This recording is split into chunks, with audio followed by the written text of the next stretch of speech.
നല്ല ഭംഗി കേട്ടോ. നമ്മൾ അങ്ങോട്ടാണോ പോണേ? എന്തായാലും സ്കൂൾ ലീവ് അടിപൊളിയായി. നമുക്ക് എന്തായാലും ആ കോടയെ കണ്ടിട്ട് വരാം. ഒന്ന് അടിച്ചു പൊളിക്കാം.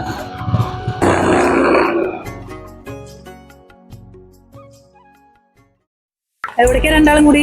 ഞങ്ങള് വെറുതെ മലയൊക്കെ കാണാം, അതുപോലെ പുഴയിലൊക്കെ വെള്ളം വന്നിരിക്കുകയല്ലേ, അപ്പൊ ഒന്ന് കറങ്ങിയിട്ട് പോരാന്ന് വിചാരിച്ചു. നിങ്ങൾക്ക് റെഡ് അലേർട്ടാന്ന് അറിയില്ലെന്ന് സർക്കാർ റെഡ് അലേർട്ട് പ്രഖ്യാപിച്ചിരിക്കുന്നത് പിള്ളേരെല്ലാം വീട്ടിലിരിക്കാനും, അതേപോലെ ഈ വെള്ളക്കെട്ട്, മല ചുരം കയറാതിരിക്കുക, അങ്ങനെ പുറത്തിറങ്ങാതിരിക്കാൻ വേണ്ടിയിട്ടാണ് ഈ റെഡ് അലേർട്ട് പ്രഖ്യാപിച്ചിട്ടുള്ളത്. ആ ടൈമിലാണ് നിങ്ങൾ മല കയറി പോകണം. ഇപ്പോൾ ഇന്നലെ തന്നെ നിങ്ങൾക്ക് അറിയാം, അട്ടപ്പാടിയിൽ വലിയൊരു പാറ ഉരുണ്ട് വീണ് റോഡാകെ തടസ്സപ്പെട്ടു.